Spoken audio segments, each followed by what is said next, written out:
Bab 321, Mutiara Hati Domain. Getaran di makam samsara semakin kuat, dan napas Ye Chen semakin cepat.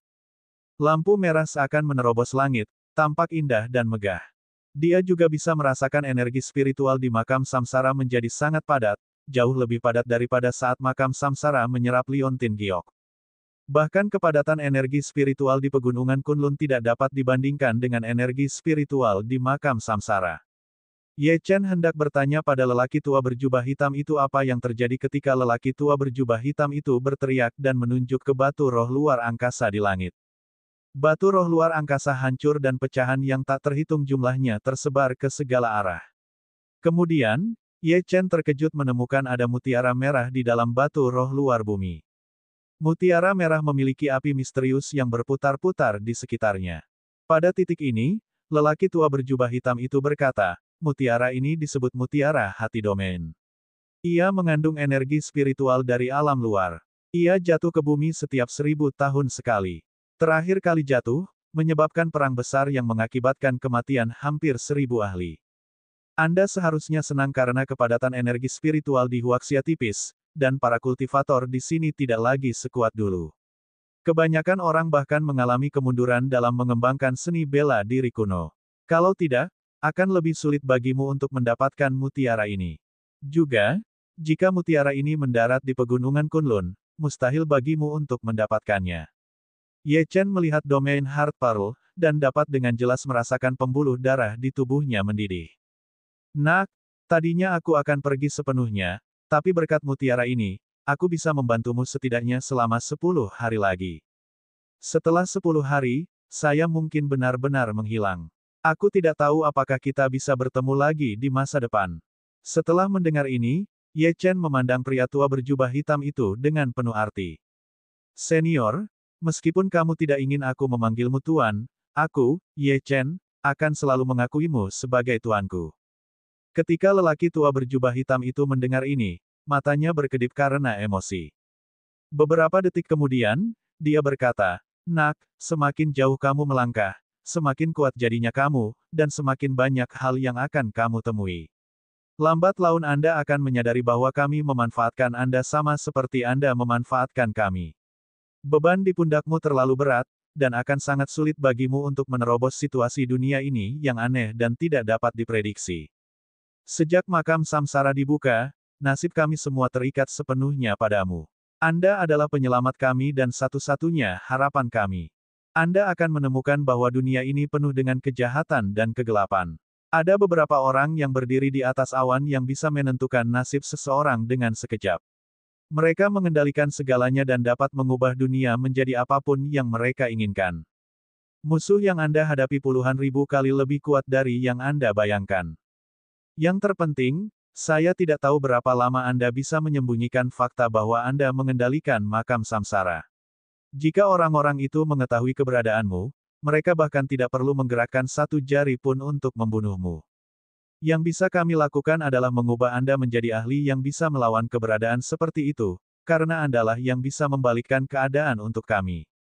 Ada ekspresi serius di wajah Ye Chen. Senior, kekuatan apa yang dimiliki orang-orang itu? Juga, apa yang terjadi saat itu? Kenapa kalian semua ada di makam samsara? Orang tua berjubah hitam itu membuka mulutnya, ingin mengatakan sesuatu, tapi dia menelan kata-kata yang hendak keluar dari mulutnya. Lupakan saja, sisanya akan memberitahumu. Dengan kemampuanmu saat ini, percuma saja kamu mengetahuinya. Daripada bermanfaat, itu akan mempengaruhi hati Dao Anda. Dalam 10 hari ini, saya akan mencoba yang terbaik untuk membantu Anda memahami Dao pembantaian yang sebenarnya. Begitu dia selesai berbicara, lelaki tua berjubah hitam itu mengarahkan jarinya ke dahi Ye Chen. Kemudian, dia mengulurkan tangan ke arah langit, dan domain Heart Pearl muncul di telapak tangannya. Dia menjelaskan kepada Ye Chen, kami telah menyerap sebagian besar kekuatan mutiara ini. Anda harus mengkonsumsi mutiara ini sekarang. Ini akan sangat bermanfaat bagi tubuh dan kultivasi Anda. Cobalah untuk menerobos ke level berikutnya. Juga, setelah menyelesaikan masalah di Provinsi Huyan, segera kembali ke Provinsi Jiangnan. Aku tidak punya banyak waktu lagi. Ya, senior. Segera, Ye Chen kembali ke dunia nyata. Dia memperhatikan bahwa Zuya tertidur sambil bersandar di tempat tidur. Agar dia bisa tidur nyenyak, Ye Chen menyodok salah satu titik akupunkturnya. Kemudian, dia berdiri dan membawa Zuya ke tempat tidur sebelum menutupinya dengan selimut. Dia kemudian diam-diam berjalan ke aula dan duduk bersila. Dia mengonsumsi domain Heart Pearl di tangannya, dan dalam sekejap, cahaya warna-warni melonjak di sekujur tubuhnya. Cahayanya semakin terang, dan naga darah di tubuhnya terbangun, setelah menemukan cahaya itu. Dengan suara gemuruh, benda itu melonjak keluar dan melingkari dirinya, seolah-olah benda itu melindunginya. Hari ini, dia akan menerobos 2 kali. Ledakan. Sebuah batu hitam terbang keluar dari saku Ye Chen dan melayang tepat di atas kepalanya. Lalu, pilar cahaya melesat ke langit. Merusak. Dantiannya hancur, tapi segera direformasi. Energi spiritual yang tak ada habisnya memenuhi seluruh tubuhnya, dan dantian yang lebih besar pun lahir. Jika dulu dantiannya adalah kolam, sekarang menjadi danau. Saat ini, dia menyadari bahwa semua luka di tubuhnya telah hilang. Rasanya seperti dia terlahir kembali. Ye Chen membuka matanya dan menyadari bahwa dia telah menerobos. Naga darah juga telah tumbuh sedikit. Niat membunuhnya tampak lebih kuat, dan sepertinya ia mampu melahap semua yang dilewatinya. Dia mengira dia bisa menembus ke level berikutnya setelah itu, tapi entah kenapa, dia malah terhenti di saat-saat terakhir. Seolah-olah ada kekuatan yang menghalanginya. Sepertinya kali ini aku hanya bisa menembus 1 level. Tetap saja, saya harus puas. Ini hanya akan menjadi semakin sulit seiring kemajuan saya. Pada kecepatan ini, aku hanya perlu menerobos beberapa alam kecil lagi sebelum aku mencapai alam kesatuan. Pada saat itu, aku harus memenuhi syarat untuk menyelamatkan orang tuaku dari penjara hantu. Ye Chen mengepalkan tangannya dan berdiri. Mungkin merasakan sesuatu, Zuya yang tertidur membuka matanya. Ketika dia mendapati dirinya terbaring di tempat tidur, ekspresinya berubah drastis. Dia tiba-tiba duduk dan berkata, "Tuan. Ya, aku minta maaf. Aku tidak tahu kenapa aku tertidur. Aku akan memberimu tempat tidur." Dia hendak bangun ketika Ye Chen menahannya. "Tetaplah di tempat tidur. Aku benar-benar tidak membutuhkannya." Bab 322, Teman Lama. Tapi tuan kamu. Kata-kata Zuya terpotong ketika dia menemukan bahwa semua luka Ye Chen telah hilang. Tak hanya itu, auranya juga semakin kuat. Seluruh tubuhnya memancarkan perasaan seorang ahli yang bisa menaklukkan dunia. Ya, kamu benar-benar berhasil menerobos. Ye Chen mengangguk dan berkata, "Sekarang sudah jam 4 pagi. Anda harus tidur lebih lama. Besok pagi, kita akan meninggalkan Gunung Seribu Puncak." Pukul 7 pagi. Ada ketukan di pintu. Ye Chen tidak perlu menebak untuk mengetahui bahwa itu adalah Tuan Jingdao, jadi dia membuka pintu. Tuan Jingdao sedang memegang botol giok di tangannya. Dia melirik Ye Chen dan mengguncangnya dengan lembut. "Ini ramuan obat yang kupersiapkan untukmu kemarin. Seharusnya bisa mempercepat pemulihan tubuh Anda. Lebih-lebih lagi." Sebelum dia bisa menyelesaikannya, suaranya tiba-tiba terhenti, dan ekspresi terkejut serta terkejut terlihat jelas di wajahnya. Luka anak ini telah hilang. Apa yang sedang terjadi? Dia tahu lebih baik dari siapapun bahwa cedera seperti itu tidak akan pulih tanpa perawatan selama seminggu. Tapi itu tidak menjelaskan apa yang dia lihat di depannya. Dia dengan cepat menekan keterkejutan di hatinya dan tersenyum. "Sepertinya aku meremehkanmu. Anda pasti punya banyak rahasia untuk bisa pulih dalam waktu sesingkat itu." Ye Chen menangkupkan tangannya dan mengucapkan terima kasih lagi. "Terima kasih telah menyelamatkan saya, Tuan Jingdao. Jika bukan karena kamu kemarin, aku pasti sudah mati kemarin." Guru Jingdao menyimpan botol giok itu dan berkata sambil tersenyum, "Itu tidak benar. Meski selama ini aku berada di dalam kuil, aku tahu persis apa yang terjadi di luar. Anda sendiri yang menekan begitu banyak ahli, jadi Anda jelas bukan orang biasa. Seharusnya tidak mudah membunuhmu. Bahkan jika aku tidak melakukan apapun, aku yakin kamu masih bisa melarikan diri." "Benar, aku sudah memerintahkan orang-orang untuk menyebarkan berita pagi ini bahwa aku mengambil harta yang kamu peroleh tadi malam. Dengan cara ini, Anda akan menghadapi lebih sedikit masalah di masa depan. Itu hanya tahu cara menindas yang lemah dan takut pada yang kuat. Mereka tidak akan berani menggangguku tentang hal itu. Hanya ini yang bisa kulakukan untukmu sekarang." Pada saat ini, Ye Chen tercengang. Keduanya tidak ada hubungannya, jadi mengapa Guru Jingdao membantunya? Yang paling penting, dia telah belajar dari para ahli sebelumnya bahwa kekuatan Guru Jingdao saat ini kemungkinan besar layak untuk masuk dalam peringkat 5 besar peringkat Grandmaster Huaxia. Mengapa sosok legendaris itu peduli pada junior seperti dia?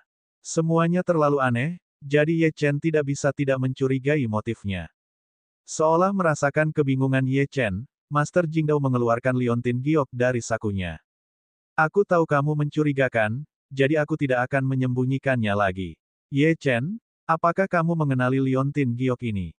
Tatapan Ye Chen tertuju pada liontin giok dan ekspresinya berubah. Liontin giok ini milik ibunya. Mengapa liontin giok ini ada bersamamu? Nada suaranya sangat serius. Tuan Jingdao berjalan ke arah tertentu. Ikut denganku. Mereka berdua kemudian sampai di sebuah halaman di kuil. Ada sebuah paviliun di tengahnya dengan bait tertulis di kedua sisinya. Mungkin karena berlalunya waktu, tapi baitnya sudah compang camping. Namun tulisan tangannya masih terlihat. Ekspresi Ye Chen berubah menjadi lebih aneh. Kata-kata ini juga ditulis dengan jelas oleh ibunya. Ye Chen, aku sudah mengenal ibumu selama lebih dari 30 tahun. Saat itu, saya belum masuk peringkat Grandmaster. Pada saat itu, saya hanyalah seorang seniman bela diri biasa-biasa saja, dan situasi saya lebih buruk daripada Anda. Ibumu membantuku. Karena dia tidak suka berkultivasi, tetapi memiliki akses ke sumber daya budidaya keluarga Jiang, dia diam-diam memberi saya beberapa sumber daya budidaya, yang menjadikan saya seperti sekarang ini. Sekarang aku hanya membantumu untuk membalas budi sejak dulu. Ibumu benar-benar orang yang sangat baik. 7 tahun lalu, orang tuamu datang menemuiku. Saat itu, saya sudah membuat nama untuk diri saya sendiri. Mereka memberiku liontin giok ini karena mereka mengira sesuatu akan terjadi pada keluarga Ye di masa depan. Mereka berharap jika sesuatu terjadi pada keluarga Ye suatu hari nanti, Anda akan dapat bertahan hidup. Mereka juga ingin aku membantumu. Bukan untuk memulai jalur seni bela diri, tapi setidaknya memberi Anda kemampuan untuk melindungi diri sendiri. Setelah insiden Cloud Lake Manor, saya pergi ke East Coin Lake untuk mencari Anda, tetapi saya tidak menemukan Anda. Belakangan, saya ingin membalaskan dendam keluarga Ye, namun ketika saya mulai menyelidiki insiden Cloud Lake Manor, saya menyerah. Saya hanya bisa diam-diam berkultivasi dalam pengasingan dan menjadikan diri saya lebih kuat. Itulah pertama kalinya dalam 10 tahun ini aku merasa begitu kecil. Sekarang, aku cukup kuat untuk menjadi tuanmu. Saya akan mengajari Anda semua yang telah saya pelajari dalam hidup saya. Apakah kamu bersedia menjadi murid terakhirku? Semuanya jelas, dan Ye Chen akhirnya mengerti mengapa pihak lain melakukan intervensi. Ternyata orang tuanya sudah menyiapkan segalanya untuknya. Guru Jingdao berpikir bahwa Ye Chen akan setuju, tetapi Ye Chen berkata, "Senior, saya menghargai kebaikan Anda, tetapi saya sudah menjadi anggota sekte." Dia menolak tanpa ragu-ragu. Tuan Jingdao terkejut, dan wajahnya dipenuhi dengan keterkejutan. Namun, setelah beberapa detik, dia sadar kembali dan mengangguk. "Kalau begitu, aku tidak akan memaksamu. Namun, ingatlah bahwa apapun yang terjadi di masa depan, saya bersedia membantu Anda lagi. Senior, saya hanya punya satu pertanyaan sekarang. Apakah kamu tahu di mana Lin Juelong berada?" Ye Chen bertanya dengan serius. Ketika dia mendengar nama itu, ekspresi Guru Jingdao berubah menjadi aneh. Dia tidak menyangka Ye Chen benar-benar menemukan identitas sebenarnya dari orang itu. Dia tahu bahwa Ye Chen ingin membalas dendam, tetapi dengan kekuatannya saat ini, apa yang bisa dicapai anak ini? Bahkan jika Ye Chen mengetahui informasinya, itu hanya akan merugikannya. Pada akhirnya, Guru Jingdao menggelengkan kepalanya. "Saya hanya tahu bahwa keluarga Lin tidak bisa dianggap enteng. Ye Chen, saya tahu Anda ingin membalas dendam, tetapi sebelum Anda masuk 10 besar peringkat Grandmaster Huaxia, jangan mencarinya. Ini bukan saran, tapi peringatan." Ye Chen tahu bahwa dia tidak akan bisa mendapatkan apapun dari Guru Jingdao, jadi dia menangkupkan tangannya dan bersiap untuk pergi. "Senior, masih ada yang harus kulakukan, jadi aku tidak akan mengganggumu lagi. Saya akan kembali dan mengucapkan terima kasih di lain hari." Setelah mengatakan itu, dia menelepon Zuya dan memintanya untuk membawakan barang-barangnya. Sebelum dia pergi, Ye Chen memikirkan sesuatu dan mengeluarkan sebuah kotak kecil yang indah dari sakunya. Dia menyerahkannya kepada Guru Jingdao dan berkata, "Tolong ambil hadiah ini sebagai tanda terima kasih karena telah menyelamatkan kami kemarin." Tuan Jingdao tidak terlalu memikirkannya. Dia memandang Ye Chen dengan ekspresi rumit dan mengambil barang itu. "Ye Chen, aku akan mengambil barangnya, tapi aku harap kamu mendengarkan saranku dan menghindari mencari Lin Juelong sampai kamu siap." Bab 323, Balas Dendam. Ye Chen melambaikan tangannya dan menuruni gunung. Orang tua berjubah hitam di makam Samsara tidak punya banyak waktu lagi, jadi dia harus segera kembali ke Provinsi Jiangnan. Setelah itu, dia akan mengasingkan diri selama 10 hari untuk mewarisi dao pembantaian milik lelaki tua berjubah hitam itu. Dia percaya bahwa setelah dia melakukannya, dia akhirnya bisa pergi ke ibu kota. Tuan Jingdao memperhatikan sosok Ye Chen yang pergi dan menggelengkan kepalanya tanpa daya. Pintunya tertutup lagi. Entah sampai kapan kali ini akan tetap tutup. Jika dibuka lagi, kemungkinan besar akan membantu Ye Chen sekali lagi. Tuan Jingdao kembali ke ruang budidaya dan meletakkan kotak yang diberikan Ye Chen padanya di atas meja. Dia akan terus berkultivasi ketika tiba-tiba, karena suatu alasan, dia menjadi tertarik pada kotak Ye Chen. Anak ini tidak mau memberiku ginseng, kan? Dia mengepalkan tangannya dan kotak itu terbang ke tangannya. Ketika dia membuka kotak ini, aroma obat yang kuat keluar dari kotak, memperlihatkan 6 pil di dalamnya. Yang terpenting, aura yang dipancarkan pil ini terlalu luar biasa. Saat ini, hatinya sedang kacau. Pil obat 7 pola kelas 4. Bagaimana ini mungkin? Dia berteriak kaget, suaranya bergetar. Dia benar-benar kehilangan ketenangannya. Sudah bertahun-tahun sejak pil tingkat ini muncul di Huaxia. Poin kuncinya adalah dia tahu bahwa pil ini telah dimurnikan dalam sebulan terakhir. Seorang alkemis terkemuka telah muncul di Huaxia. Apa sebenarnya yang dialami anak ini? Pada saat yang sama, di Provinsi Hui, kediaman keluargaan. Seorang Susan gelisah sepanjang malam, dan hampir tidak bisa tidur.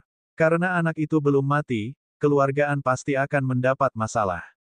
Di Gunung Seribu Puncak, begitu banyak ahli yang gagal membunuh Ye Chen, jadi apa yang bisa dilakukan keluargaan terhadapnya sendirian. Oleh karena itu, pagi-pagi sekali, dia menghubungi pasukan yang telah bergabung untuk menyerang Ye Chen untuk mendiskusikan rencana tindakan mereka. Saya pikir masalah terbesar saat ini adalah Guru Jingdao. Jika orang ini ingin melindungi anak itu, kami tidak bisa berbuat apa-apa, kata seorang lelaki tua botak. Kepala keluargaan, sebenarnya tidak perlu khawatir. Anak itu menderita luka yang sangat serius. Belum tentu dia bisa bertahan. Bahkan jika dia selamat, dia mungkin akan menjadi cacat, kata kepala keluarga Liu.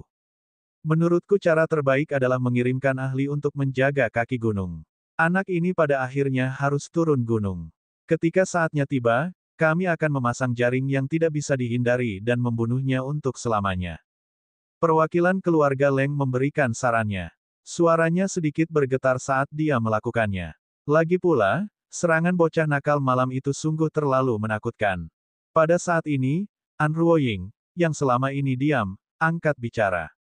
Ayah, sebenarnya, selama kamu meminta maaf kepada Tuan Ye, mengingat hubunganku dengan Suya, Tuan Ye harus rela melepaskan semuanya. Begitu dia mengatakan itu, seluruh ruang pertemuan menjadi sunyi. Pak, seorang Susan membanting telapak tangannya ke atas meja dan memarahinya dengan marah, aku mengizinkanmu untuk mendengarkan, bukan berbicara. Selain itu, kami pasti tidak akan meminta maaf. Matanya bersinar dengan sedikit rasa dingin saat dia berkata, saya mendukung usulan kepala keluarga Leng. Kita tidak bisa membiarkan anak ini hidup. Selama beberapa hari ke depan, tugas utama kami adalah merekrut lebih banyak ahli. Saya juga akan menghubungi orang-orang dari Istana Suemei untuk mengambil tindakan. Bahkan jika kita harus membayar harga yang sangat mahal, kita tidak bisa membiarkan Ye Chen meninggalkan Gunung Seribu Puncak hidup-hidup. Saat ini, kepala keluarga Leng bertanya, bagaimana dengan wanita di samping anak itu? Mendengar ini, ekspresi wajah An Ruoying berubah drastis. Dia buru-buru berkata, ayah, Zuya adalah teman baikku. Kamu tahu itu. Dia dan Ye Chen baru saja bertemu. Tidak perlu melibatkan dia sama sekali. Seorang Ruoying meraih tangan An Susan dan memohon. Hah! Dia menyipitkan matanya dan berkata dengan dingin, identitas wanita itu cukup istimewa. Dia berasal dari keluarga Zhu di provinsi Jiangnan dan memiliki banyak koneksi. Jika kami membiarkan dia kembali ke provinsi Jiangnan, itu akan merugikan kami. Apalagi wanita ini memiliki hubungan khusus dengan anak itu. Karena itu masalahnya, kami akan membunuh mereka berdua. Niat membunuh yang dingin menyebar ke seluruh ruang pertemuan. Tepat pada saat ini, ledakan keras terdengar, dan dua kepalan tangan membuat lubang di pintu besi ruang pertemuan. Kemudian, dentang, engsel pintunya robek. Pintu besi ini terbuat dari bahan khusus dan ditempa untuk mencegah praktisi seni bela diri kuno menerobos. Namun, hari ini, kertas itu terkoyak seperti kertas. Bang! Pintu yang telah terbelah dua terlempar ke arah ahli yang hadir, dan dua orang terdekat tidak sempat menghindar. Percikan, mereka diubah menjadi pasta daging, dan darah berceceran di mana-mana. Saat debu dan asap hilang, Ansusan dan yang lainnya mempersiapkan diri untuk berperang. Mereka bisa melihat dua sosok di kejauhan. Siapa yang berani masuk tanpa izin ke wilayah keluargaan untuk mengadili kematian? Seorang Susan meraung. Namun, setelah debu dan asap hilang, ekspresinya berubah total. Sial, itu adalah Ye Chen dan Zuya. Bagaimana ini mungkin? Dia pulih hanya dalam satu malam. Seorang Susan tanpa sadar mundur beberapa langkah. Rasa takut dan takut yang tak terlihat menyelimuti seluruh ruangan, dan semua orang di ruang konferensi gemetar dan membeku. Semuanya berlutut dan bersiap untuk mati. Raungan marah Ye Chen seperti guntur yang bergemuruh, dan naga darah di tubuhnya melonjak dan melingkari tubuhnya, memancarkan niat membunuh. Celepuk. Beberapa yang lebih lemah segera berlutut di depan Ye Chen. Mereka berkata dengan patuh, Grandmaster Ye, masalah hari itu. Sebelum mereka selesai mengatakan apapun, beberapa bilah angin mengembun di tangan Ye Chen. Darah berceceran, dan tiga kepala jatuh. Salah satu dari mereka bahkan berguling ke kaki Ansusan. Mata Susan dan kepala keluarga Leng menyipit. Mereka tahu bahwa situasinya menjadi serius, jadi mereka segera berkata kepada orang-orang di sekitar mereka, karena anak ini sudah datang, masalah ini pasti tidak akan berakhir dengan baik. Semuanya, serang bersama. Hari ini, anak ini akan mati, atau kita yang mati. Begitu dia selesai berbicara, 7 atau 8 angka menyerang Ye Chen. Namun, Ye Chen bukan lagi Ye Chen kemarin. Dia telah menerobos dan mengkonsumsi domain Heart Pearl. Siapa yang bisa menghentikannya? Dia bahkan tidak menghunus pedang pembunuh naga saat dia menyerang kerumunan. Dalam sekejap, daging dan darah berceceran di mana-mana saat sosok kuatnya merobek lawannya. Di tengah jeritan dan teriakan, tanah berlumuran darah. Tak satu pun dari mereka bahkan bisa memblokir satu serangan pun dari Ye Chen. Pada saat ini, Ye Chen adalah malaikat maut. Kemanapun dia pergi, kematian selalu mengikuti. Kepala keluarga Leng mengumpulkan seluruh kekuatannya dan mencoba menebas Ye Chen, tetapi Ye Chen hanya meraih pedangnya saat pedang itu turun, dan kekuatan apapun yang terkandung dalam serangan itu menghilang ke udara tipis. Kaca, dengan suara retakan yang keras, pedang itu patah. Ye Chen meraih ujung pedang yang patah dan melemparkannya, menusuk jantung kepala keluarga Leng. Pria itu tewas di tempat. Sekarang, hanya Ansusan yang tersisa. Ye Chen tidak bergerak. Sebaliknya, dia mengambil langkah lambat yang mengandung ki ke depan, yang menyebabkan tanah bergetar. Seorang Susan berlutut. Tekanan spiritual Ye Chen meledak, dan naga darah itu langsung menuju ke Ansusan. Kaca, lutut seorang Susan patah, dan dia jatuh berlutut. Bab 324, Pembunuh Berantai. Pada saat ini, ekspresi Ansusan sangat ketakutan. Seolah-olah sebuah gunung besar menekan bahunya, dan naga darah mengerikan itu menatapnya. Dia telah melihat naga darah ini di puncak gunung 1000 puncak, tetapi dia mengira dia hanya berhalusinasi. Sekarang, kebenaran ada di depan matanya, dan naga darah itu sepertinya tidak menginginkan apapun selain melahapnya. Dia tahu betul bahwa karena keadaan sudah sejauh ini, nasibnya sudah ditentukan. Dia tidak memohon belas kasihan dan tidak mengucapkan sepatah kata pun. Matanya yang pantang menyerah menatap Ye Chen. Tiba-tiba, dia menyadari bahwa Ye Chen telah menerobos. Kekuatannya sangat berbeda dari sebelumnya. Kalau begitu, pertempuran di puncak gunung 1000 puncak entah bagaimana membuatnya semakin kuat. Orang aneh macam apa Ye Chen itu? Kau berutang tamparan pada temanku. Suara tenang Ye Chen terdengar seperti hukuman mati. Zuya, lakukanlah. Dia tidak berani melawan. Ketika Zuya mendengar perintah Ye Chen, dia ingin bergerak tetapi tidak bisa. An Susan adalah ayah An Ruoying. Meskipun dia tidak melihatnya berkali-kali, dia setidaknya pernah menyambutnya sebelumnya. Dia benar-benar tidak sanggup menamparkan ayah sahabatnya itu. Zuya, orang ini bahkan tidak berencana untuk melepaskanmu, kata Ye Chen dingin. Jika Zuya tidak menamparkan An Susan hari ini, dia akan sangat kecewa. Paling tidak, dia akan membatasi interaksinya dengan Zuya di masa depan. Orang yang terlalu berhati lembut hanya akan mendatangkan masalah bagi dirinya sendiri. Zuya secara alami merasakan dinginnya nada suara Ye Chen. Matanya menyipit dan dia tidak lagi ragu-ragu. Dia menamparnya. "Pa," suaranya terdengar nyaring dan jelas. Jejak telapak tangan merah muncul di wajah An Susan, yang matanya merah saat dia menggeram. "Dasar jalang, kamu benar-benar berani menamparku. Jika aku tidak mati, aku pasti akan." "Pa," sebelum dia selesai berbicara, Zuya benar-benar menamparnya lagi. "Tamparan tadi adalah untukku, dan tamparan ini untuk Tuan Ye. Anda seharusnya tidak menyinggung perasaannya demi keuntungan Anda sendiri. Kamu seharusnya tidak melakukannya." Sial, seorang Susan sangat marah. Dia ingin membunuh Zuya, tetapi dia menyadari bahwa itu tidak mungkin. Dia belum pulih dari luka-lukanya akibat pertempuran tadi malam di Gunung Seribu Puncak, jadi bagaimana dia bisa menghentikan Ye Chen yang berada di puncaknya. Setelah melakukan semua ini, Zuya kembali ke sisi Ye Chen dan berkata dengan lembut, "Tuan. Ya, aku sudah selesai. Aku serahkan sisanya padamu." Ye Chen mengangguk. Dia mengepalkan tinjunya dan pedang yang tergeletak di tanah terbang ke tangannya. Dia meletakkan pedang di leher An Susan dan mencibir, "Ini semua karena kesalahanmu sendiri. Mati."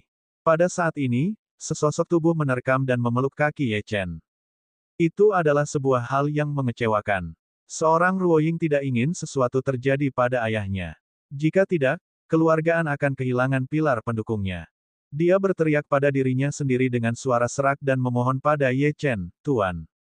Ya, aku mohon padamu untuk melepaskan ayahku." Meskipun Zuya merasa kasihan pada temannya, dia berkata, "Tuan. Ya, kamu tidak perlu memperhitungkan perasaanku. Dia pantas mati. Jika An Susan tidak mati hari ini, dia pasti akan menemukan kesempatan lain untuk membalas dendam. Pada saat itu, hal itu mungkin akan melibatkan keluarga Zhu." Melihat Zuya memilih untuk tidak ikut campur, An Ruoying memohon lagi, "Tuan. Ya, aku bersedia melakukan apapun untukmu. Aku hanya berharap kamu akan melepaskan ayahku. Aku memohon Anda. Biarkan ayahmu pergi." Ye Chen bertanya dengan tenang. Mendengar reaksi Ye Chen, An Ruoying tidak hanya sangat bersemangat, tetapi bahkan An Susan pun merasa ada jalan keluar. "Ya, seorang Ruoying mengangguk dengan penuh semangat. 1 detik kemudian, pedang Ye Chen bergerak, dan sinar dingin pedangnya memenggal kepala An Susan. Suara dingin terdengar di seluruh ruangan. "Kenapa aku harus mendengarkan permintaanmu? Jika aku melepaskan An Susan hari ini, siapa yang akan melepaskanku di masa depan? Tidak membunuhmu sudah menjadi rahmat terbesarku. Zuya, ayo pergi." Begitu dia selesai berbicara, Ye Chen menuju keluar. Dia tidak membenci An Ruoying, tapi jalur seni bela diri begitu kejam. Kebajikan terhadap musuh adalah kekejaman terhadap diri sendiri. Zuya melirik An Ruoying dan berkata, "Ruoying, kamu dan aku masih bersaudara. Jika kamu tidak bisa terus tinggal di sini, temui aku. Aku akan melindungimu seumur hidupmu. Hanya ini yang bisa kulakukan untukmu." Setelah mengatakan ini, dia mengikuti Ye Chen. Begitu berada di luar, Zuya bertanya dengan rasa ingin tahu, "Tuan. Ya, kemana kita akan pergi selanjutnya?" Ye Chen menatap ke kejauhan dan berkata dengan dingin, "Kami akan mengetuk pintu rumah orang-orang kemarin, satu persatu." Pukul 14, Bandara Jiangnan. Ye Chen turun dari pesawat dan langsung menuju Mingchui Villa. Sun Yi dan Xia Ruoxue sudah menelepon beberapa kali. Lagi pula, ada pemberitaan tentang insiden di Provinsi Huyan. Dikatakan bahwa itu adalah pembunuh berantai dan sangat berbahaya. Meski bertentangan dengan kebenaran, semua orang masih panik. Kedua gadis itu mengkhawatirkan keselamatan Ye Chen dan mendesaknya untuk segera kembali. Selama periode ini, Lei Shui juga menelepon. Tujuannya sangat jelas. Dia ingin tahu apakah Ye Chen ada hubungannya dengan masalah ini. Lei Shui menghela nafas lega saat mendengar jawaban Ye Chen. Jika itu Ye Chen, maka itu benar. Jika monster lain muncul di Provinsi Huyan, jiwa naga akan mendapat masalah. Ini karena orang-orang seperti itu sangat berbahaya. Lei Shui mengenal Ye Chen dengan baik. Meskipun dia berbahaya, dia bukanlah tipe orang yang akan melakukan kejahatan yang tidak bisa dimaafkan. Lei Shui memberitahu Ye Chen bahwa dia akan merahasiakan masalah ini. Dia juga memberitahu Ye Chen kabar baik. Seseorang yang dekat dengan Zheng Renjue telah mencuri beberapa informasi penting. Sekarang, fokus semua orang adalah memulihkan informasi, jadi Departemen Seni Bela Diri mungkin tidak punya waktu untuk berurusan dengan Ye Chen. Inilah yang dia inginkan, karena dia membutuhkan 10 hari tanpa diganggu. Bab 325, Berita tentang Lin Juelong. Ye Chen kembali ke Mingcui Villa dan terkejut saat mengetahui bahwa kedua gadis itu sedang berkultivasi. Entah bagaimana, hanya dalam sehari, mereka benar-benar berhasil menerobos lagi. Xia Ruoxue membuka matanya dan menatap Ye Chen. Dia menghela napas dan berkata dengan serius, "Jika kamu tidak kembali, kami mungkin benar-benar pergi mencarimu." Benar, aku menyadari bahwa tubuhku sangat ringan sekarang. Saat saya mencoba melompat tadi, saya sebenarnya bisa melompat sejauh 2 meter. Apakah teknik kultivasi yang Anda berikan kepada kami akan memungkinkan kami terbang suatu saat nanti? Mengapa saya merasa ini sangat berbeda dari teknik kultivasi lainnya? Ye Chen tersenyum dan menjelaskan konsep kultivator dan praktisi seni bela diri kuno. Xia Ruoxue hanya mengangguk, tidak sepenuhnya mengerti. Meskipun dia tidak mengerti, itu tidak masalah baginya. Sudah cukup jika dia bisa melindungi dirinya sendiri. Dia telah berkultivasi dengan rajin akhir-akhir ini karena dia tidak ingin menyeret Ye Chen ke bawah. Tidak lama kemudian, Sun Yi terbangun dari kultivasinya, dan bertanya kepada Ye Chen tentang apa yang terjadi di Provinsi Huyan. Agar mereka tidak khawatir, Ye Chen membuat alasan. Meski mereka agak curiga, mereka tidak menyelidiki lebih jauh. Jika itu adalah sesuatu yang Ye Chen ingin sembunyikan, biarlah. Ye Chen meminum segelas air, lalu memikirkan sesuatu. Dia berkata dengan serius, "Saya mungkin perlu mengasingkan diri selama 10 hari. Selama 10 hari ini, saya akan tinggal di kamar di lantai 3 villa, dan raksasa dan para ahli dari aula kegelapan akan menjaga pintunya. Jika kalian berdua keluar, mereka harus menemanimu. Pengasingan ini sangat penting bagi saya, dan juga satu-satunya kesempatan saya. Tentu saja, jika Anda memiliki urusan penting, Anda bisa datang kepada saya. Aku akan meninggalkan pengasingan." Xia Ruoxue dan Sun Yi mengangguk dan berkata serempak, "Jangan khawatir, kami akan melakukan yang terbaik dalam 10 hari ini dan tidak akan mengganggu Anda."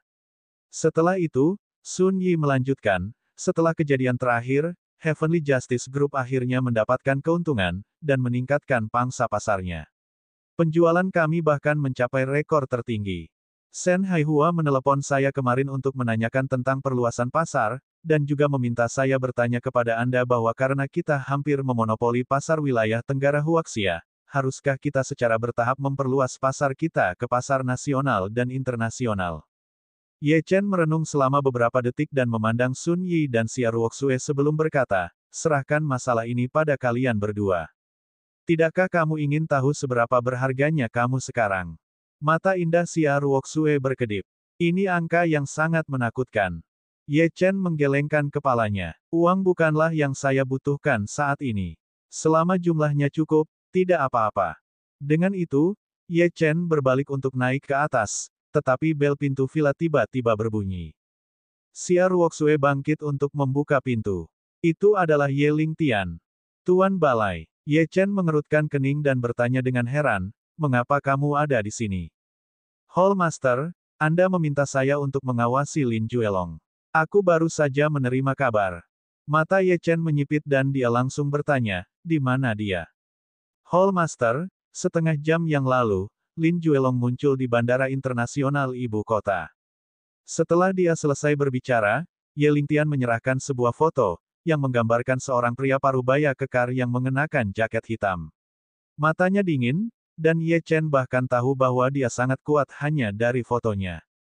Dari sini terlihat betapa menakutkannya kekuatan Lin Juelong. Sambil melihat gambar itu, tubuh Ye Chen dikelilingi oleh aura pembunuh, dan naga darah di tubuhnya terus mengaum.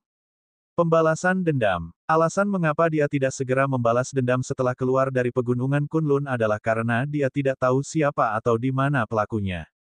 Namun, Lin Juelong kini telah muncul. Orang-orangmu masih mengawasinya. Ye Chen bertanya. Ye Ling Tian mengangguk. Namun, anak buahku tidak berani terlalu dekat. Mereka semua mengawasi dari jarak beberapa ratus meter. Saya rasa akan ada berita segera. Begitu dia selesai berbicara, teleponnya berdering. Ye Lingtian melirik ide penelepon dan memberikan teleponnya kepada Ye Chen. Hall Master, itu mereka. Hati Ye Chen sedang kacau. Dia menekan tombol jawab dan baru saja hendak berbicara ketika suara yang dalam dan magnetis terdengar terlebih dahulu. Saya benci diikuti oleh semut. Saya tidak peduli siapa Anda, tetapi jika Anda ingin mati, silakan terus mencoba. Panggilan itu berakhir di situ. Itu suara Lin Juelong. Ye Chen tahu betul bahwa sesuatu pasti telah terjadi pada para ahli Dark Hall itu. Dia memandang Ye Lingtian dan memerintahkan, mulai hari ini dan seterusnya, kamu tidak perlu mengawasi Lin Juelong. Hall Master, kenapa? Mata Ye Chen berkilat dingin. Karena dalam 10 hari, aku akan mencarinya. Dia kemudian memberitahu Ye Lingtian tentang pengaturan yang diperlukan untuk 10 hari ke depan, lalu naik ke atas, menutup pintu, dan mengeluarkan batu hitam itu. Energi spiritual memenuhi udara saat dia tiba di makam Samsara, tempat lelaki tua berjubah hitam itu sudah menunggunya. Berat, selama 10 hari ke depan, kamu hanya perlu mencapai satu hal, yaitu membunuhku. Suara tua lelaki berjubah hitam itu terdengar. Jika kamu tidak bisa membunuhku, aku akan membiarkanmu mengalami neraka. Begitu dia selesai berbicara, niat membunuh yang sangat kuat muncul dari tubuh lelaki tua berjubah hitam itu saat dia menyerang ke arah Ye Chen. Niat membunuhnya sepertinya menutupi langit. Pada saat yang sama, di sebuah bangunan megah dan misterius di ibu kota, seorang pria parubaya dengan hati-hati menyeka pedangnya. Pedang itu sepenuhnya berwarna merah, dan dipenuhi dengan energi spiritual. Itu jelas merupakan pedang yang tiada taranya, dan bahkan tampaknya setara dengan pedang pembunuh naga milik Ye Chen. Ekspresi pria parubaya itu dingin, dan meskipun dia tidak melepaskan auranya, semua orang di sekitarnya bisa merasakan bahaya hanya dengan berada di dekatnya. Orang ini adalah Lin Juelong. Lin Juelong mengetukkan jarinya pada pedang, dan suara yang tajam terdengar. Seorang lelaki tua berambut putih sedang berlutut di depannya, yang matanya dipenuhi ketakutan. Lin, saya punya hasil penyelidikan yang Anda minta saya lakukan. Orang-orang yang mengikuti Anda hari ini berasal dari Provinsi Jiangnan. Mengenai asal-muasalnya, kami masih belum jelas. Lin Juelong mengangkat kepalanya dan mencibir, bertahun-tahun telah berlalu, namun tidak ada yang berani melakukan sesuatu yang kurang ajar. Apakah orang-orang tak berguna itu ingin mati? Terus selidiki mereka. Setelah Anda mengetahui siapa yang mengirimnya, jangan biarkan satu pun hidup. Orang tua itu mengangguk. Tiba-tiba, dia memikirkan sesuatu dan bertanya dengan rasa ingin tahu, Tuan. Lin, kenapa kamu tiba-tiba kembali ke ibu kota kali ini? Sebagai tanggapan, Lin Juelong meletakkan pedangnya dan mengepalkan tinjunya. Salah satu lengan lelaki tua itu robek. Bab 326, Ramalan dan Pengasingan. Kemudian, suara tenang Lin Juelong terdengar, kamu terlalu banyak bertanya. Jika bukan karena kamu telah melayaniku selama bertahun-tahun, kamu pasti sudah menjadi mayat sekarang. Wajah lelaki tua itu sangat pucat saat dia mengangguk berulang kali. Seluruh tubuhnya basah oleh keringat dingin. Lin Juelong berdiri dan berjalan ke jendela. Saat dia melihat pemandangan kota di bawah, dia teringat kata-kata yang diucapkan tuannya kepadanya. Juelong, aku sudah meramalkan nasibmu untukmu. Nasibmu akan berakhir di ibu kota. Jika Anda tidak menghentikan ancaman tersebut terlebih dahulu, akan ada konsekuensi yang tidak terbayangkan. Saat Anda menuju ke ibu kota, Anda harus memikirkan cara untuk menyelidiki masalah ini dan menghilangkan ancamannya. Lin Juelong tidak kembali ke ibu kota selama bertahun-tahun. Kalau bukan karena ramalan tuannya, dia tidak akan kembali. Lagi pula, Ramalan gurunya berkali-kali terbukti sangat akurat. Nasibnya akan berakhir di ibu kota. Apakah hal konyol seperti itu akan terjadi? Di seluruh Huaxia, siapa yang memenuhi syarat untuk menggoyahkan posisinya? Baik dia dan keluarga Lin sudah berdiri di puncak dunia seni bela diri Huaxia, menghadap semua makhluk hidup. Dia benar-benar tidak dapat memikirkan kekuatan apapun yang dapat menjadi ancaman baginya. Kuncinya adalah di mana ancamannya. Apakah itu seseorang atau suatu faksi, tuannya tidak dapat menentukannya. Faktanya, karena tuannya dengan paksa meramalkan nasibnya, tuannya kehilangan sebagian esensi darahnya dan terluka parah. Apa yang perlu dia lakukan sekarang adalah menemukan ancaman itu di ibu kota dan menghentikannya sejak awal. Tiba-tiba, dia berbalik dan menatap lelaki tua berambut putih itu. Dia memerintahkan, perhatikan para ahli seni bela diri yang masuk dan keluar ibu kota baru-baru ini, serta pergerakan faksi besar tersebut. Jika ada pergerakan, segera beritahu saya. Juga, kirim seseorang ke Provinsi Jiangnan untuk menyelidiki identitas orang-orang itu. Tidak peduli seberapa baik mereka bersembunyi, pasti ada jejaknya di suatu tempat. Meskipun orang-orang itu tidak kuat, orang di belakang mereka pasti punya tujuan mencoba mengawasiku. Jika Anda melakukan hal ini dengan baik, saya akan meminta seseorang menyembuhkan lengan Anda yang patah. Apakah kamu mengerti? Baik tuanku. Kalau begitu pergilah, kata Lin Juelong dengan tenang. Segera, lelaki tua itu pergi, meninggalkan Lin Juelong sendirian di aula. Dia tidak lagi memikirkan masalah ini. Sebaliknya, dia duduk bersila dan mengedarkan teknik kultivasinya. Seekor harimau ilusi yang ganas benar-benar keluar dari tubuhnya. 5 hari berlalu. Makam Samsara. Tubuh Ye Chen dipenuhi luka. Selama 5 hari terakhir, dia telah menggunakan hampir semua jurus mematikan yang dia tahu untuk menghadapi lelaki tua berjubah hitam itu. Namun, hasilnya hampir sama setiap saat. Ia bahkan nyaris dibunuh oleh lelaki tua berjubah hitam itu. Dia mengira lelaki tua berjubah hitam itu akan menahan diri, tetapi pihak lain tidak memiliki niat seperti itu. Setiap saat, dia akan dipukuli hingga di ambang kematian. Saat ini, seluruh tubuhnya basah oleh keringat, dan dia duduk di tanah, terengah-engah.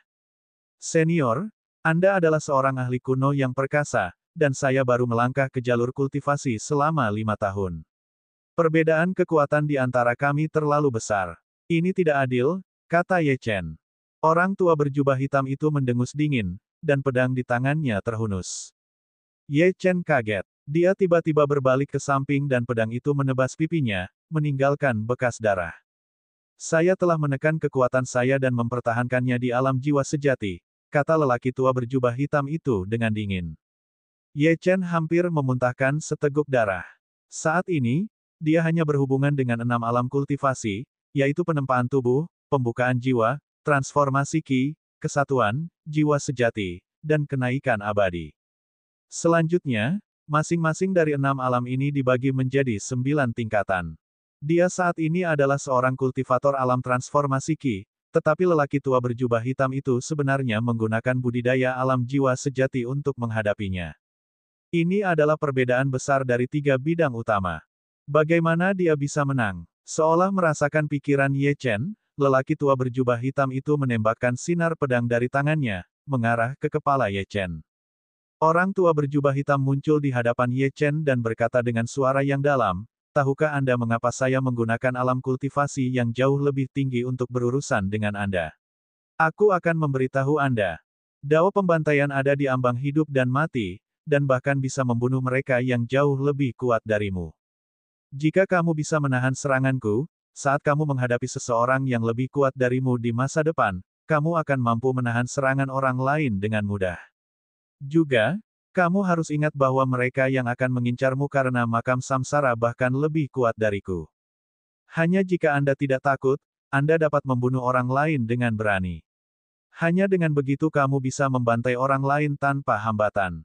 Juga, kamu harus memahami satu hal. Jalur seni bela diri itu sendiri kejam. Tidak ada yang akan bertarung dengan Anda di level yang sama. Anda mungkin menghadapi musuh 10 atau 100 kali lebih kuat dari Anda kapan saja. Jika itu terjadi, Anda harus memiliki yang ada di tubuh Anda. Jika kamu memanfaatkan naga darah yang kamu kentalkan dengan baik, kamu pasti bisa mengalahkanku. Ye Chen tercengang. Dia melirik naga darah di atas kepalanya. Dia terkejut saat mengetahui bahwa meskipun dia telah gagal berkali-kali, naga darah itu telah tumbuh sedikit lebih besar. Tanpa ragu-ragu lagi, matanya perlahan berubah menjadi merah. Dengan raungan marah, dia mengangkat pedang pembunuh naga tinggi-tinggi dan mengayunkannya ke arah titik vital lelaki tua berjubah hitam itu. Tidak buruk. Namun, Ye Chen masih dikalahkan dalam satu pukulan. Satu-satunya perubahan positif adalah lelaki tua berjubah hitam itu tidak lagi menjalaninya dengan mudah. Proses ini berulang selama 5 hari berikutnya, dan hari terakhir budidaya tertutup Ye Chen akhirnya tiba. Selama 10 hari penuh, Ye Chen sepertinya telah melalui pelatihan yang mengerikan. Dia telah tumbuh jauh lebih kuat dalam hal teknik bela diri, kecepatan reaksi, dan kekuatan.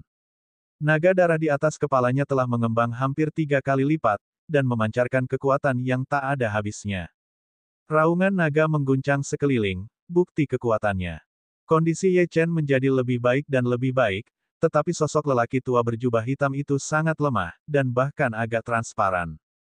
Saat ini, Ye Chen tidak berbicara. Meskipun dia telah membunuh banyak orang, dia memiliki perasaan. Entah kenapa, dia merasa sedikit kecewa dan tidak nyaman. Luo Yuntian, Chen Qingchang, dan lelaki tua berjubah hitam di depannya semuanya telah meninggalkan sisinya. Dia tidak menyukai perasaan ini. Orang tua berjubah hitam itu tersenyum. Kali ini, dia melepas jubah hitamnya, memperlihatkan rambut putih panjangnya. Dia tampak seperti makhluk abadi. Ye Chen, aku tidak pernah mengizinkanmu memanggilku master karena kamu tidak memenuhi syarat. Tapi sekarang, kamu bisa memanggilku master karena kamu punya kemampuan. Hanya ini yang bisa saya ajarkan kepada Anda. Sudah waktunya bagi saya untuk pergi. Saya puas dengan apa yang telah saya capai bersama Anda. Suaranya terdengar agak kesepian. Tuan, kata Ye Chen ragu-ragu. Jangan membuatnya terdengar menyedihkan. Bukannya kita tidak akan bertemu lagi. Saat Anda mengungkap rahasia tempat ini, kita mungkin akan bertemu lagi. Ketika hari itu tiba, misi kami akan selesai, dan Anda mungkin menjadi penguasa dunia. Murid, kamu harus ingat bahwa kamulah yang memegang nasib kami di tanganmu. Jangan mengecewakan kami. Sosok lelaki tua berjubah hitam itu menjadi semakin redup. Tiba-tiba, dia mengepalkan tinjunya, dan pedang pembunuh naga terbang ke telapak tangannya. Dalam 20 detik terakhir ini, aku akan mengajarimu teknik bela diri yang disebut pedang pemecah surga. Perhatikan baik-baik. Pedangnya terangkat, dan seluruh makam samsara berguncang. Bahkan sebelum dia menghunus pedangnya, semuanya seolah-olah terkoyak. Bab 327, Pedang Pembelah Surga. Ye Chen dapat dengan jelas merasakan semua energi spiritual di makam samsara mengalir ke pedang pembunuh naga. Sosok lelaki tua berjubah hitam itu menjadi semakin redup. Murid, ada 3000 dao besar dan dao kecil yang tak terhitung jumlahnya di dunia. Aku mengejar dao pembantaian dan niat pedang sepanjang hidupku. Pedang adalah raja dari segala senjata. Baik untuk menyerang atau bertahan, itu tidak terkalahkan. Pedang pembelah surga memiliki total 3 jurus. Setiap gerakan diresapi dengan hukum dao agung saya. Setelah dikuasai, jika penggunanya memiliki kekuatan yang cukup, itu cukup kuat untuk menyerang langit.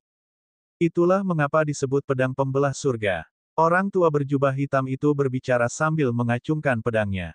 Niat pedang dan aura yang dia pancarkan sangat mengerikan dan menakutkan.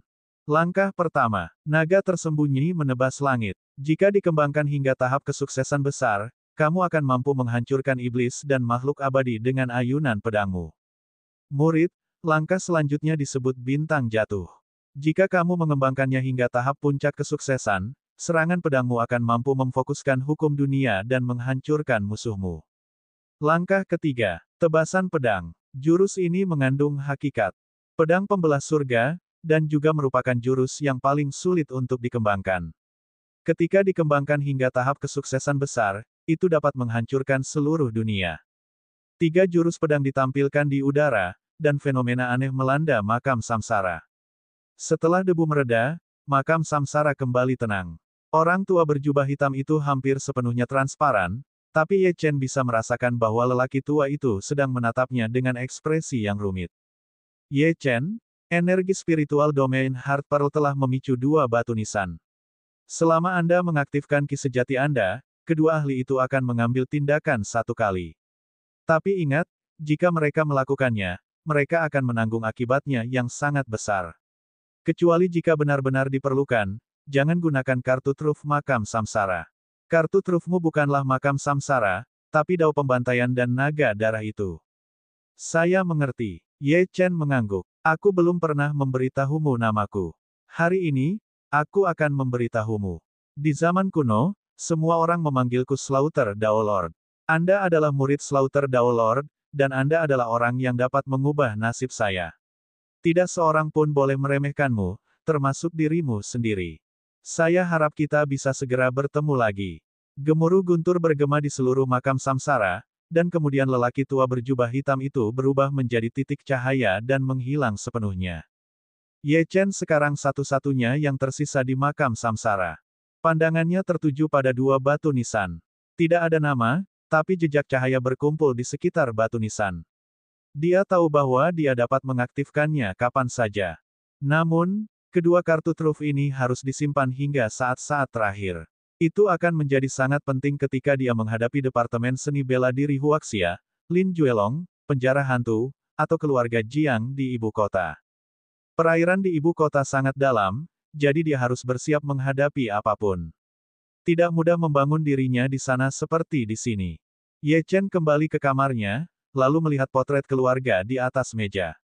Sedikit kehangatan muncul di matanya yang dingin. Ayah, Ibu, aku akan segera mengeluarkanmu dari penjara hantu.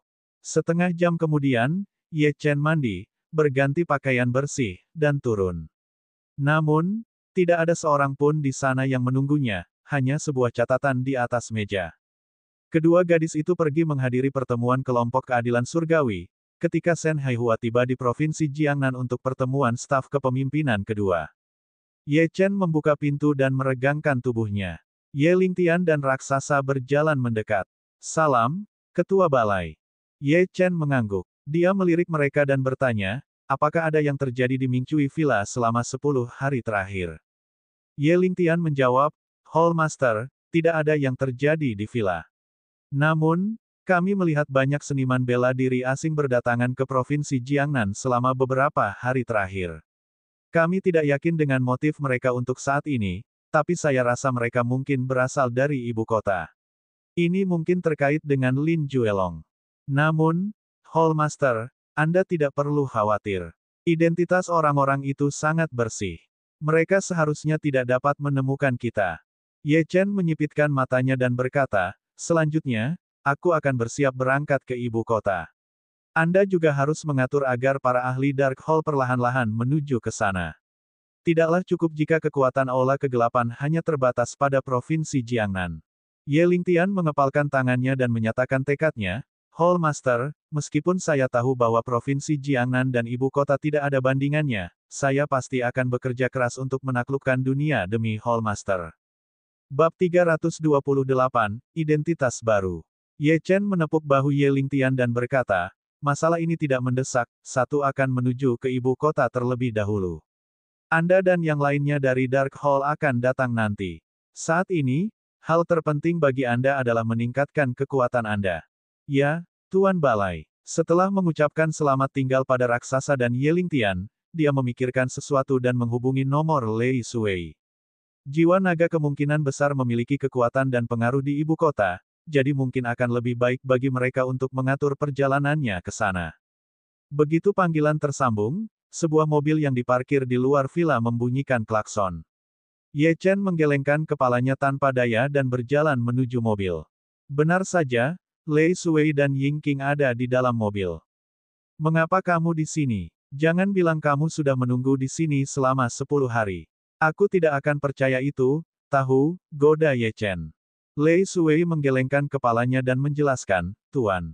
Ya, kamu mungkin tidak mengetahui hal ini, tetapi jiwa naga datang ke villa untuk mencarimu beberapa kali selama beberapa hari terakhir, tetapi Nona Xia berkata bahwa kamu sedang mengasingkan diri dan hanya akan keluar dalam 10 hari.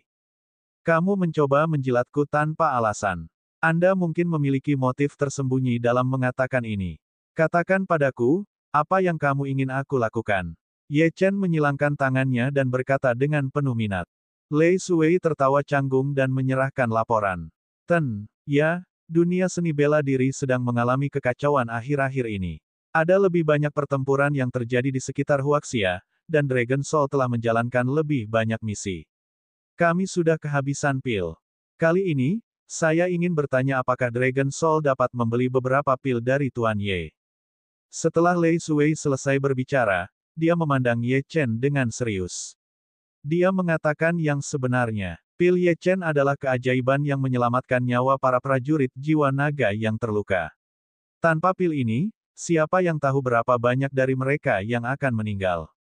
Dia awalnya mengira Ye Chen akan menolak, tetapi Ye Chen mengeluarkan kantong plastik hitam seolah-olah dia sedang melakukan trik sulap.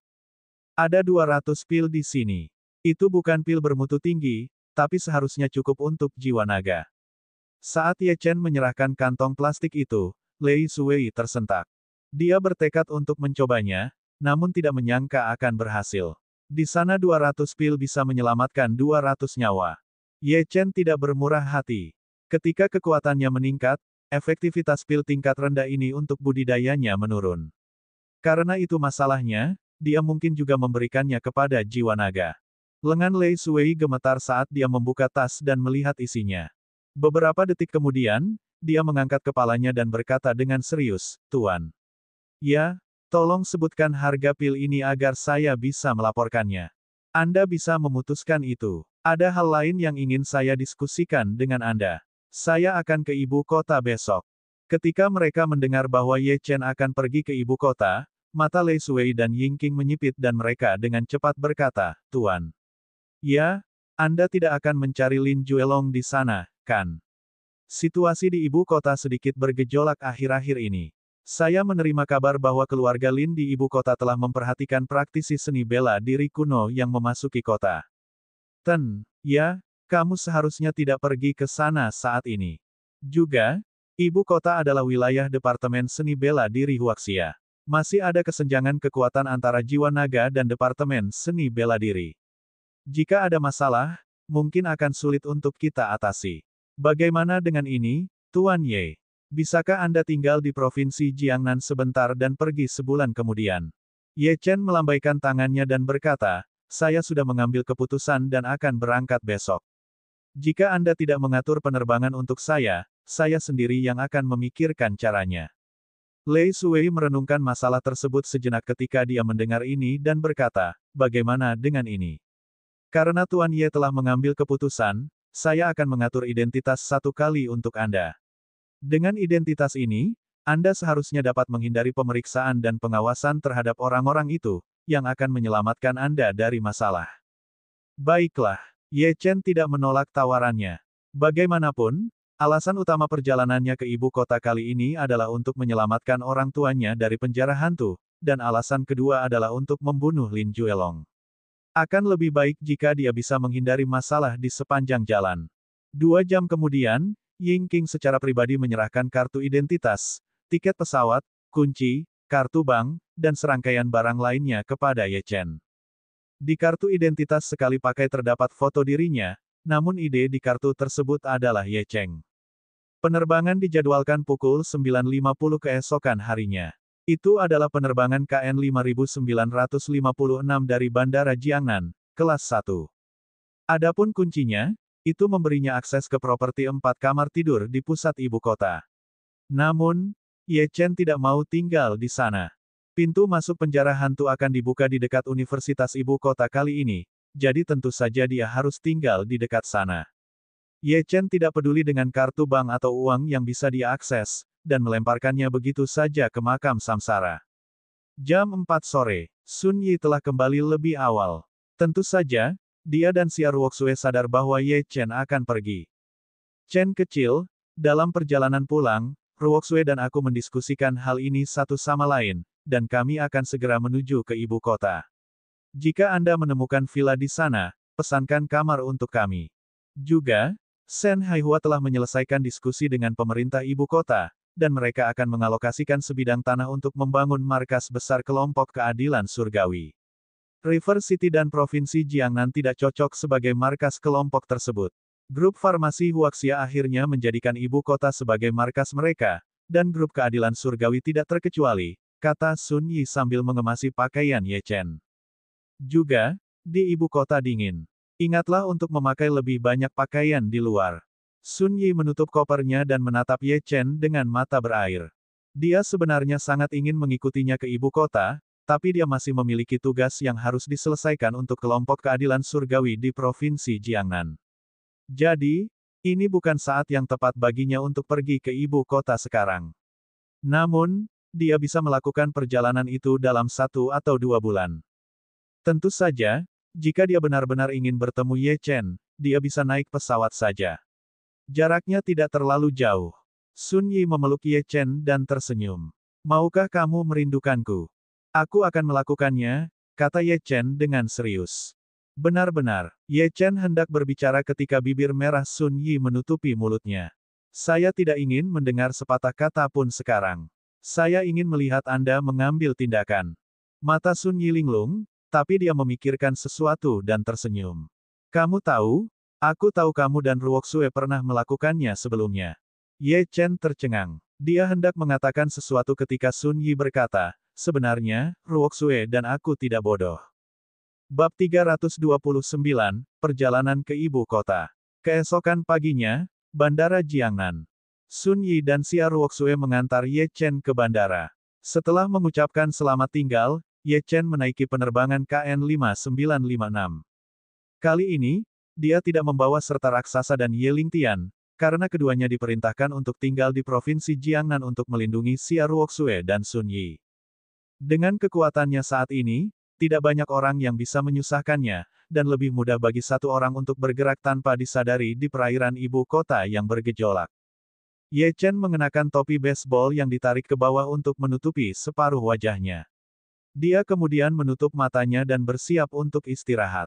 Ada 3 kursi di baris kelas 1 tempat Ye Chen berada, dan jaraknya sangat jauh. Ye Chen duduk di kursi paling kanan dekat jendela. Di sebelah kirinya, ada sesuatu yang dia yakini sebagai pasangan ibu dan anak. Keduanya sesekali mengobrol pelan, terlihat sangat bersemangat. Sang ibu bermartabat dan memiliki sikap yang mulia, sedangkan putrinya berusia sekitar 18 atau 19 tahun dan memiliki mata yang indah. Namun, karena putrinya mengenakan topeng hitam untuk menutupi wajahnya, penampilan aslinya tidak terlihat jelas. Pasangan ini tampak kaya, dan mungkin kembali ke ibu kota dari Provinsi Jiangnan setelah berlibur. Gadis muda itu menatap Ye Chen dengan penuh minat sambil menunggu pesawat lepas landas. Dia telah meliriknya dari waktu ke waktu sejak dia dan ibunya naik pesawat. Pria itu tidak mengucapkan sepatah kata pun, dia juga tidak membawa apapun ke dalam pesawat. Entah kenapa, dia merasakan getaran misterius darinya. Dia bahkan tidak memperhatikannya, meskipun dia memakai topeng. Dia tidak bisa menahan rasa penasarannya dan bertanya, "Halo. Saya ingin bertanya, apakah Anda dari Jiangnan?" Ye Chen membuka matanya dan menatap gadis itu tanpa mengucapkan sepatah kata pun. Tatapannya agak dingin. Setelah itu, dia menutup matanya kembali. Gadis itu memikirkan sesuatu dan dengan cepat melepas topengnya, memperlihatkan senyuman manisnya. Dia mengulurkan tangannya dan berkata, "Maaf, saya masuk angin beberapa hari yang lalu, itu sebabnya saya memakai masker. Namaku Du Yunyan." Ye Chen tidak mengulurkan tangannya. Matanya masih terpejam seperti sedang tertidur. Du Yunyan mengerutkan hidungnya seolah dia sedikit marah. Saat ini, ibunya berkata, "Yunyan, jangan ganggu orang lain saat mereka sedang istirahat. Anda harus mendapatkannya sendiri. Ingat, kamu harus kembali ke universitas besok." Du Yunyan memelototi Ye Chen dan berkata kepada ibunya, Aku baru mendapat liburan beberapa hari, tapi sekarang aku harus kembali ke Capital City University lagi. Anak-anak di sana terlalu membosankan." Saat mendengar kata, Capital City University, Ye Chen yang matanya terpejam tiba-tiba membukanya. Universitas Ibu Kota. Dia bertanya dengan rasa ingin tahu. Du Yunyan tercengang. Dia berbalik untuk melihat Ye Chen dan berkata, "Kamu akhirnya hidup." "Yunyan? Jangan kasar," kata wanita paling kiri, lalu meminta maaf kepada Ye Chen. "Aku sangat menyesal. Putriku memiliki kepribadian yang lugas." "Tidak apa-apa." Ye Chen menggelengkan kepalanya. Pandangannya tertuju pada Du Yunyan. Dia membutuhkan seseorang untuk mengajaknya berkeliling ketika dia sampai di ibu kota, dan akan lebih baik jika orang itu mengenal Universitas Ibu Kota, karena akan lebih mudah baginya untuk menemukan pintu masuk ke penjara hantu. Apakah Anda juga mahasiswa Capital City University? Nada suara Du Yunyan dingin, dan bahkan agak bermusuhan. Jelas, dia sedikit jengkel dengan sikap Ye Chen barusan. Saya tinggal di dekat Capital City University, jelas Ye Chen. Siapa yang akan mempercayaimu? Universitas Ibu Kota berada di tempat terpencil. Bahkan tidak ada kawasan pemukiman di dekatnya. Ini adalah distrik yang baru dikembangkan. Kebohonganmu terlalu jelas. Du Yunyan berbalik setelah dia selesai berbicara. Menurutnya, Ye Chen ingin dekat dengannya sekarang setelah melihat betapa cantiknya dia. Dia telah melihat terlalu banyak pria yang ingin merayu mahasiswi. Bahkan banyak teman sekelasnya yang memiliki sugar daddy yang kaya raya. Keluarganya kaya, jadi tentu saja dia bukan salah satu dari mereka. Namun, ketertarikannya pada Ye Chen telah benar-benar hilang sekarang. Ibu Du Yunyan juga sedikit curiga dengan motif Ye Chen. Setelah itu, keduanya tidak berbicara dengan Ye Chen lagi. Ye Chen merasa tidak berdaya. Dia ingin Du Yunyan membawa Capital City University, tapi sepertinya tidak mungkin sekarang. Lupakan, dia akan mengetahuinya ketika saatnya tiba. Setelah itu, Ye Chen memejamkan mata dan melanjutkan istirahat. Namun, 10 menit kemudian, dia mendengar suara nafas yang berat. Pada saat yang sama, dia mendengar gemerisik barang-barang yang sedang digeledah. Ye Chen membuka matanya dan menoleh. Dia melihat Du Yunyan menuangkan seluruh isi tasnya, tampak sangat bingung. Dia dengan panik memeriksa barang-barangnya, tetapi semakin dia melakukannya, wajahnya menjadi semakin pucat. Dia bergumam, bagaimana ini mungkin? Pagi ini masih ada di sini. Bagaimana bisa hilang? Bisakah kita meninggalkannya di hotel? Brengsek, pasti ada di sini, di suatu tempat. Dia melirik ibunya, yang memiliki ekspresi sangat sedih, dan memegangi lehernya dengan satu tangan. Dia segera memanggil pramugari. Aku mohon padamu, selamatkan ibuku. Pramugari menyadari ada sesuatu yang tidak beres dan segera membuat pengumuman untuk mengetahui apakah ada dokter di pesawat. Tak lama kemudian, seorang dokter datang dan memeriksa kondisi fisik wanita tersebut. Dia bertanya pada Du Yunyan, penyakit apa yang diderita ibumu? Du Yunyan berkata sambil panik, dokter, tolong selamatkan ibu saya. Ibu saya mengidap penyakit KORT stadium akhir, dan selama ini mengandalkan obat-obatan untuk mengobatinya, namun saat ini kami tidak membawa obat tersebut.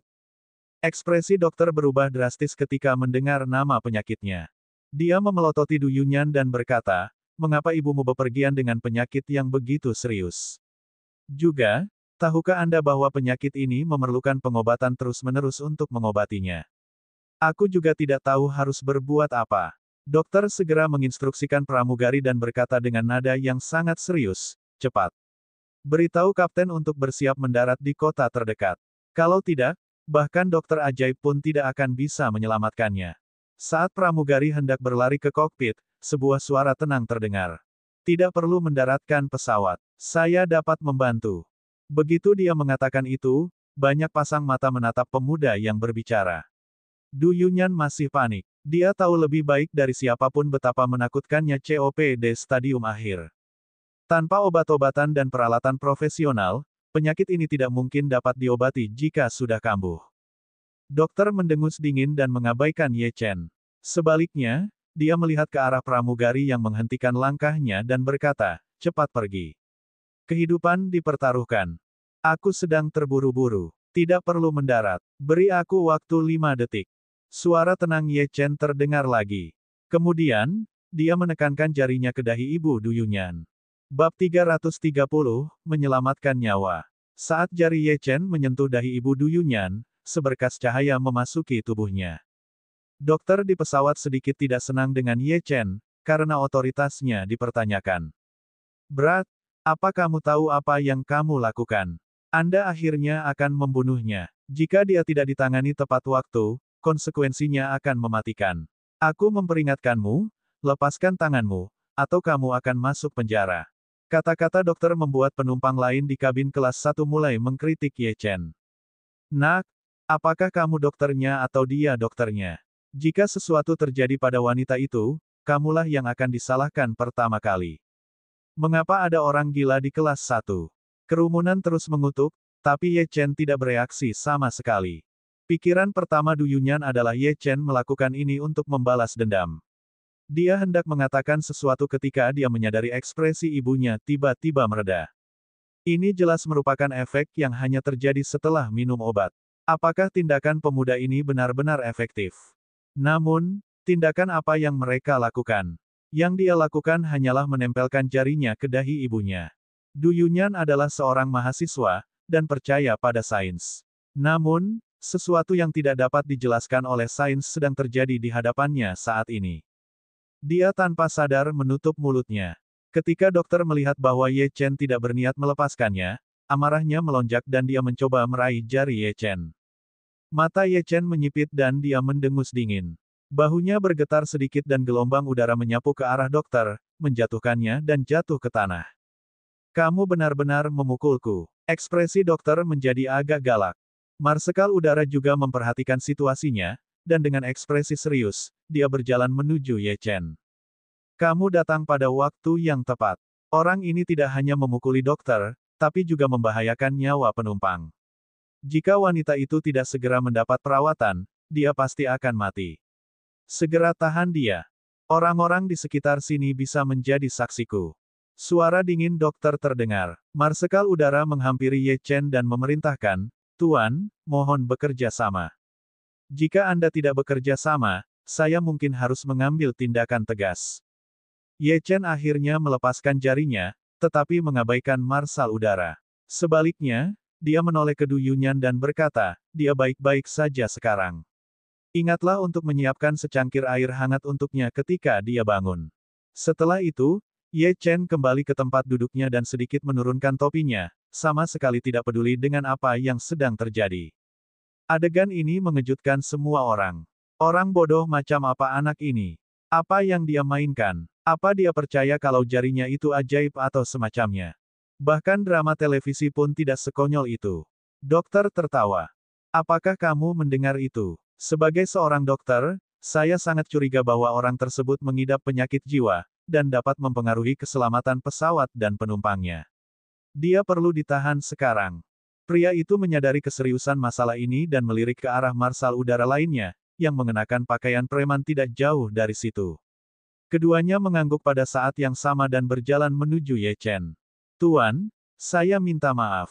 Mohon bekerja sama dalam penyelidikan. Begitu mereka selesai berbicara, keduanya mengambil borgol dan bergerak menuju Ye Chen. Namun, sebelum mereka dapat mencapai tempat duduknya, sebuah tanda identifikasi dikeluarkan. Marsekal udara itu tertegun dan dengan cepat mengulurkan tangan untuk menangkapnya. Namun, kekuatan yang dilemparkan padanya menyebabkan dia terjatuh, dan dia terhuyung mundur.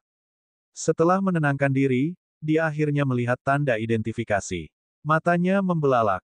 Marsekal udara kemudian membungkuk di depan Ye Chen dan menawarkan token itu kembali kepadanya dengan kedua tangan. Wajah pria itu dipenuhi rasa hormat.